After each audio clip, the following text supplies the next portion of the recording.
Welcome back to the channel. This is Roberto Full Curve Precision. I had a viewer asking questions, more details, wondering why I was seeing it out so far, and we had some misunderstandings on numbers. But I want to show a couple things. One is this is a 170 grain Burger EOL, and here's the box for it right here.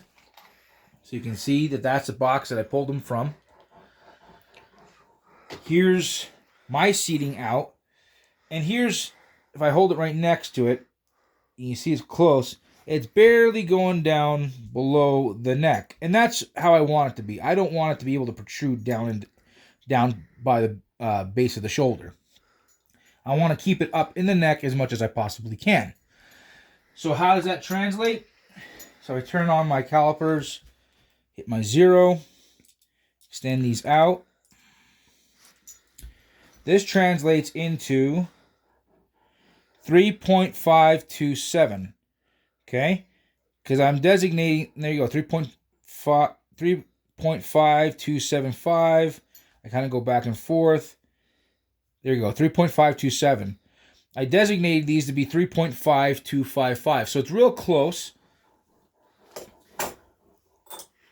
And how's that work if, let's say, I have a factory rifle and I want to be able to put that in? Well, depends on the age. More and more companies are starting to open up their actions. Older rifles, this may not necessarily work in an older rifle, but this is last year's model, Bergara B14 Ridge. Okay. This is a standard action. It's a standard long action, I should say, because part of standard is long action. This is set up for 3.34. Okay. But the magazine itself allows me to seat out further. So how are these 3.5-inch setups going to fit inside that magazine if I simply wanted to be able to rebarrel a rifle instead of going with a custom like I'm doing? There you go. I seat these all the way back. They still have a little bit of room. Okay, well that's just the top one. Is it going to be able to feed all the way in? There you go. There's another. These are another.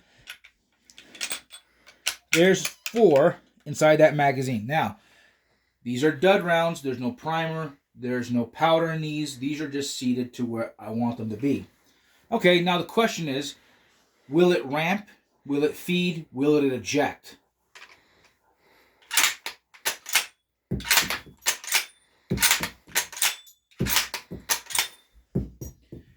Doesn't seem to be a problem to me.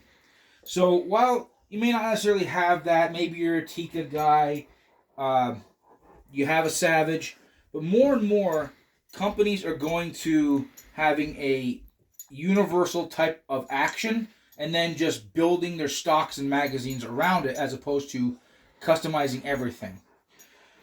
So while you don't have to necessarily have a custom and you just simply want to rebarrel an action, you have an option. This is a fairly affordable option to do it with. But yes, 3.5 inches does work in modern factory rifles. So that's what I have for tonight. Please like, subscribe, share, comment, and I appreciate the support.